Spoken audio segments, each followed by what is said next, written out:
Welcome back. You're watching NBC World of Sports. Now let's see what's happening in sports on the international scene.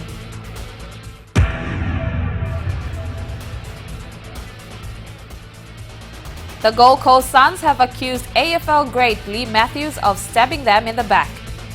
The Deputy Chairman insisted that the Suns shouldn't exist following their tough start to the season and consistently poor crowd figures. The club's chairman was understandably furious. I mean, I don't mind getting arrows fired at me head on because I can see them coming and hopefully I'll dodge a few, but I wasn't expecting to get them in the back.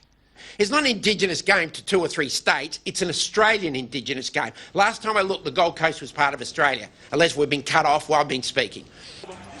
The Suns have also called on their fans for more support. China is making a concerted effort to join Brazil, Germany and Italy as a great football nation. The Chinese government certainly thinks they could and has come up with a massive national plan to try and make it happen. 6,000 pitches and stadiums are being built or renovated, and 50,000 football schools will be set up within the next 10 years. BBC correspondent Richard Conway reports. China is changing. The rhythm of football is taking hold across the most populous nation on earth. And there is fierce, competitive ambition here to have the best league and to be the best national team in the world. Erickson, how are you? I'm fine, and you? One familiar face has lived and worked here for 3 years and insists there's no end in sight to the game's rapid growth. Recently, this season, it's gone crazy. The big foreign names, they were not really interested in China, only when they got older, on the way down. But now, even when they are at the peak, they are interested in China.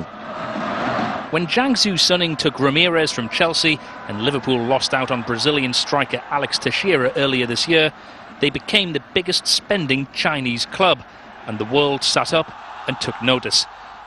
China's leading players agent believes more stars will now follow.